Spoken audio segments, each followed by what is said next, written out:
Hello everybody and welcome back. Today we are previewing the Tier 8 US Carrier Enterprise. Now, obviously disclaimer, before I get into this in any more detail, please keep in mind that this ship is currently a work in progress. Things are actually most likely going to change about the ship in some way or another.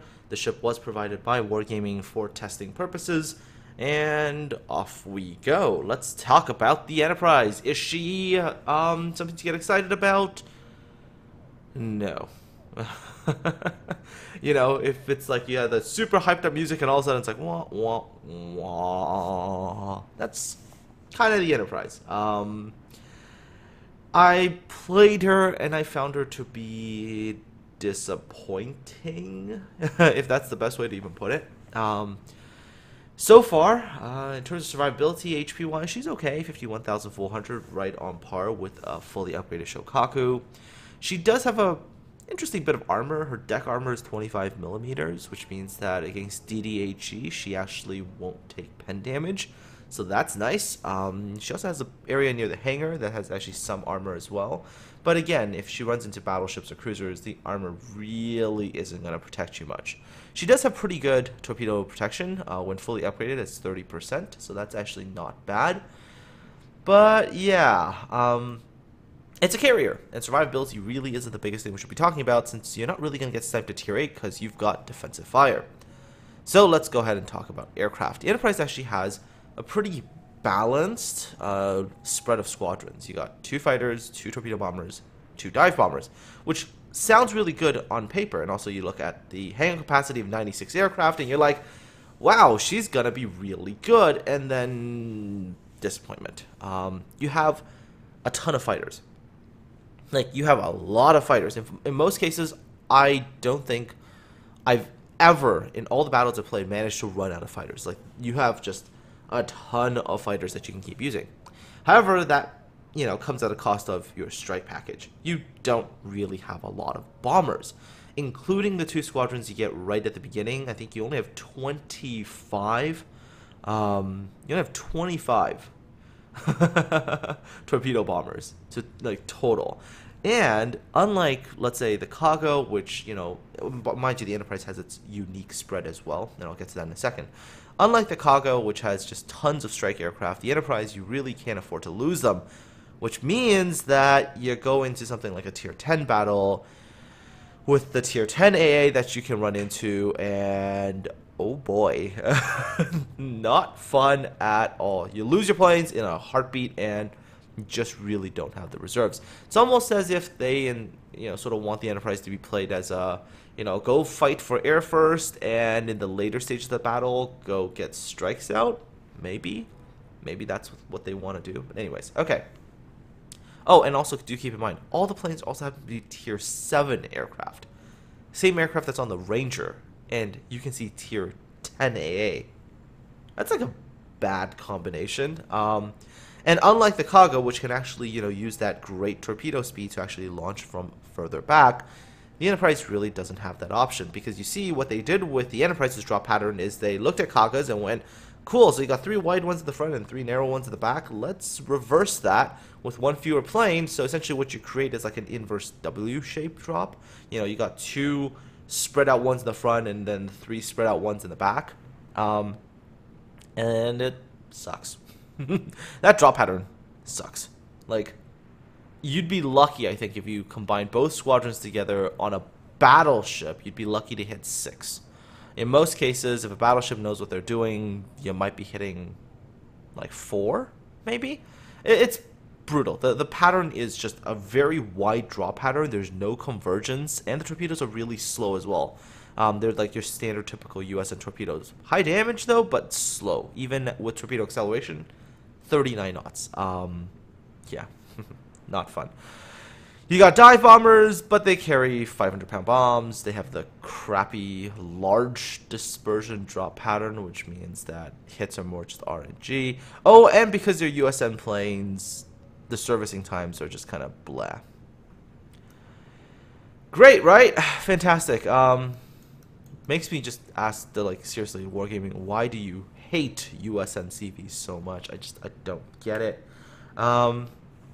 planes are not impressive. And for CV, if your planes aren't impressive, you're in trouble. You're in trouble. I mean, against the Lexington's fighters, your fighters aren't going to win. Against the Shokakus, if the Shokaku knows what they're doing, you're in trouble. If you run up against a potato Shokaku, like full potato, someone who doesn't know how to strafe, then okay, you'll be alright. But then again, even if you clear the air, your strike squadrons are still going to frustrate the hell out of you. Like, attacks where you're like, yep, I'm going to blap that target. With the Enterprise, no blap. Yeah. Okay, moving on. She's got some secondary guns, but then again, like I've always said, if you're a CV and you're using secondary guns, you're doing something wrong. She does have reasonable AA power, but most of it is concentrated in these 50 Orlikans at close range, which is not all that useful. She does have a decent number of Bofors, which do a decent amount of damage, and you can shoot down some aircraft, especially with defensive fire up, but again, you really should be using your fighters for that. Enterprise is reasonably fast, 32.5 knots. She turns reasonably well, and her rudder shift time is okay. The same as a fully upgraded Shokaku with all the upgrades. By the way, what you're looking at right now is a fully upgraded Enterprise. I didn't want to show you one that was stock. And finally, concealment, pretty darn good, 10.7 kilometers with the concealment skill and the concealment module. And of course, better detectability by air, so planes are not going to be spotting you like Kaga, so that's like an advantage, but kind of a small advantage, mind you. And then in terms of like modules and stuff, obviously, the two fighter modules, get Damacon, get rudder, get concealment, that's very standard. For the captain, also very standard. Aircraft servicing, torpedo acceleration, torpedo armor and expertise, air supremacy, dogfighting expert, and concealment as the first 15. Alright, so yeah, that's it from the port view. Not very good. Let's show you how she does in battle, and mind you, the battle that I'm going to show you is like the best battle I had, and that was against such a potato Shokaku player that you'll see what I mean. The guy did not know how to use strafes at all on a Shokaku, and he was playing air superiority, so yeah, so you'll see what that battle is like. On average, I actually really struggled to even break 100k damage on Enterprise. That's just how like terrible her strike setup is. She's just, I guess, better to just spam fighters. But again, if that was the purpose, maybe reload the fighters a bit faster. I mean, they're not fast at all. 36 seconds for a flight of 6 is just not that fast. Anyways, okay, on to the battle.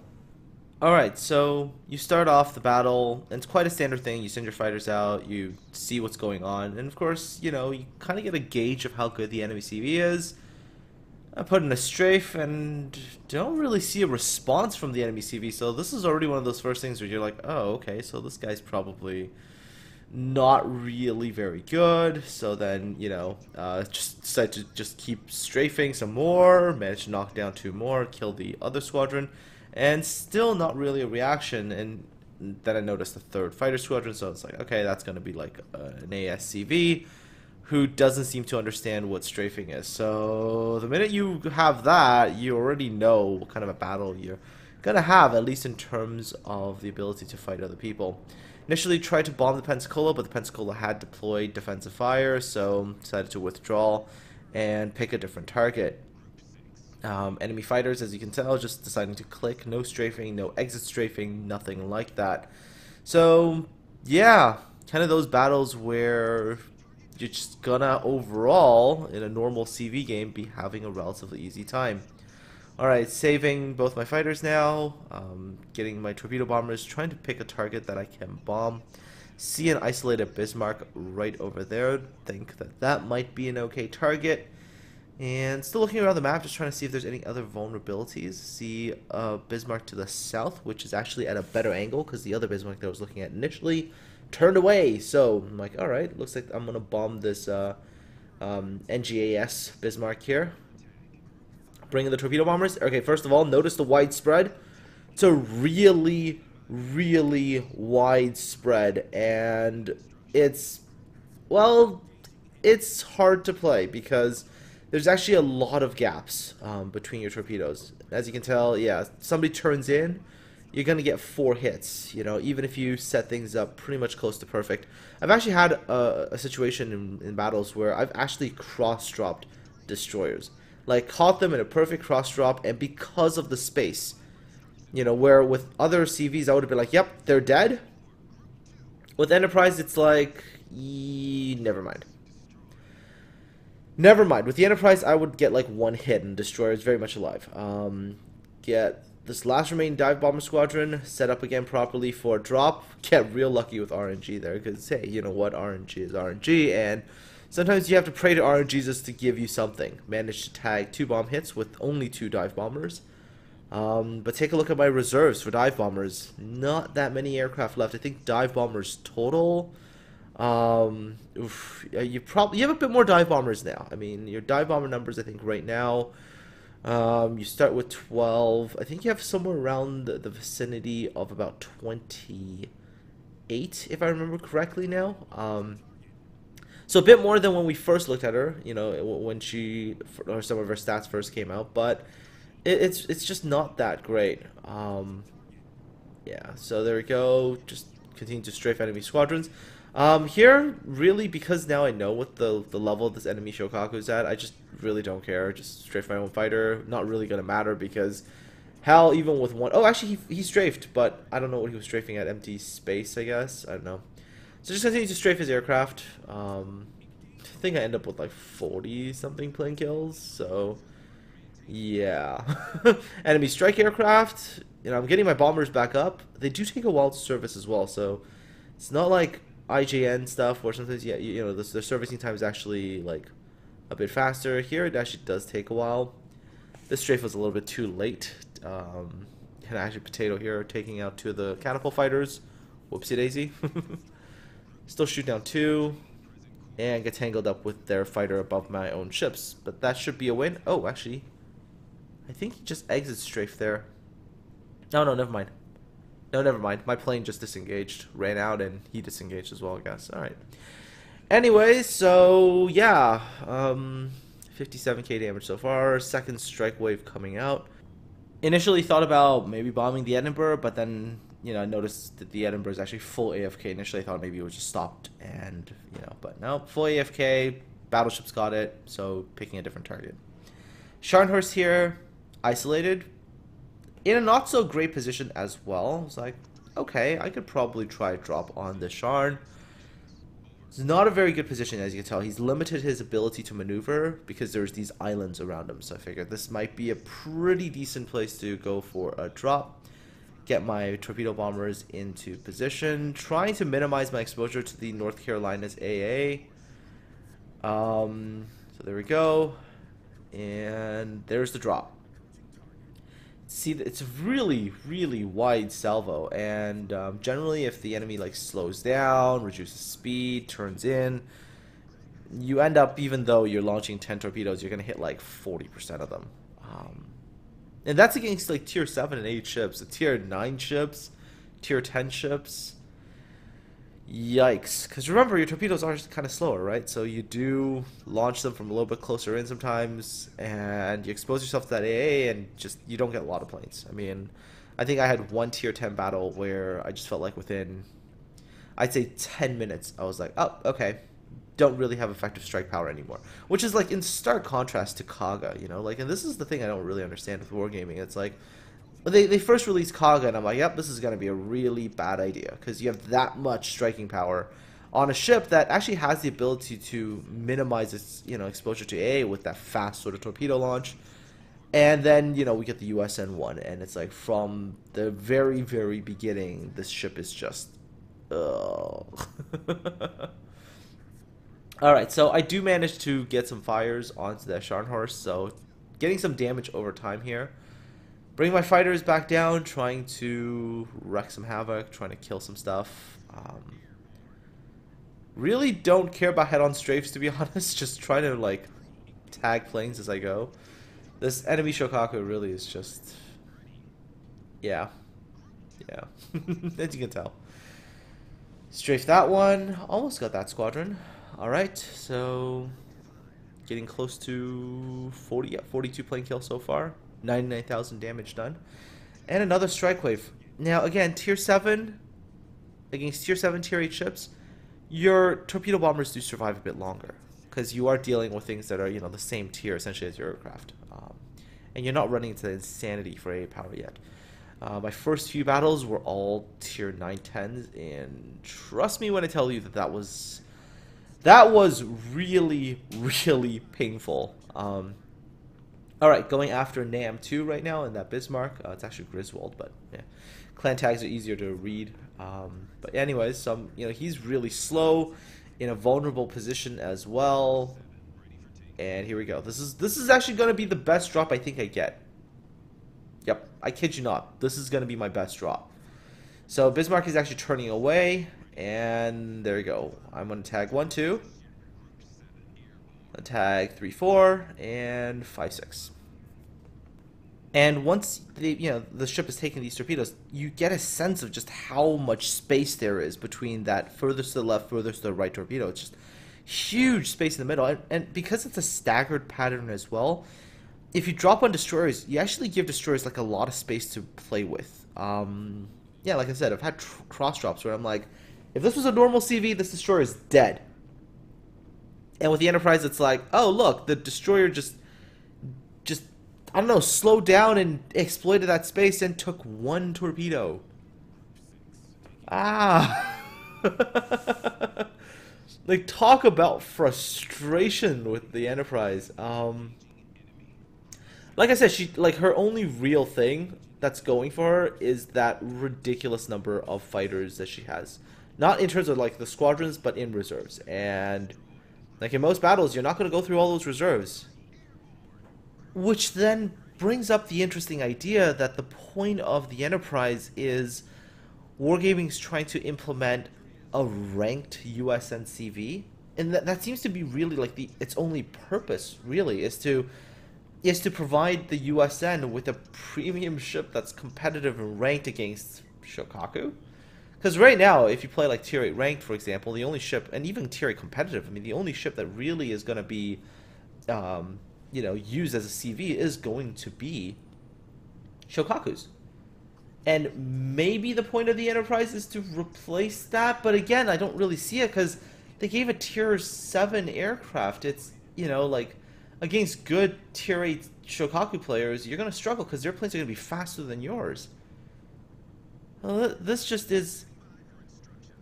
this makes me wonder a little bit. Yeah.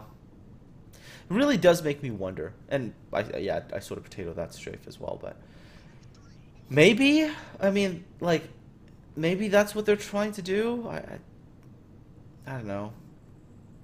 I mean, if that's the point, that's not exactly something you want to see in game, where it's like, oh, if you're on the USN line, your only competitive ship is a premium. Yeah, I don't know. There's some things. There's some things that makes me go, Anyways, so going into bomb this North Carolina, I'm actually going to get off a decent drop here, and because North Carolina's torpedo defense is not that great, and the USN torpedoes are nice, good torpedoes, I do get some good damage in there and dead. And again, you notice that if, that was a full complete drop, I would have only still hit, I think, like 6 torpedoes. Had North Carolina survived that, it would have been okay. Anyways, we cap out. There's 1,000 points. We cap out. There's the win. And here's the final result screen. 185,000 damage, which is, like I said, the highest damage battle that I pulled off against a total potato of Shokaku. 516,999 credits. Oh, that's actually kind of nice for a number. All those 9s. Just couldn't give me 1 credit more, right? Just had to make my OCD, right? Okay, 1,908 base experience, 131k damage with torpedoes, and final credits earned 415,000. So, yeah, best battle was against a full potato. And going back to what I was talking about earlier, when it comes to like sort of competitive ranked or whatnot, do I see the Enterprise replacing Shokaku? Well, maybe. I mean, again, better fighters, that's something, so at least you can contest air better. But again, that gimmicky torpedo drop pattern means that maybe you're not going to be so reliable at killing off and picking off a destroyer or something like that. Something that I think a Shokaku might actually do a bit better. Well, I guess maybe with the widespread and the weird patterns, maybe it's better to drop in smoke. That could be a thing. But all in all, yeah. I'm not like super excited now for the ship if she stays in her current format. Like again, I potentially see more use for her in maybe like a rank battle where you're only gonna face tier 8A max. But again, random battles where you have a chance of seeing tier 9s, tier 10s, that small reserve strike, it's not enough. It's just not enough, especially when you're using also tier 7 aircraft. Anyways, folks, now that you've seen this, what do you think about the Enterprise? Are you guys disappointed as I am? Because I am disappointed. Like, you know, you see her buffed to like 96 aircraft hangar, and then you see like that, and you're just like, oh, why is she so bad? Anyways, that does it for me today. Hope you guys have yourselves a good day. It is actually Friday, so hope you have a good Friday. And of course, I will talk to all of you again really, really soon.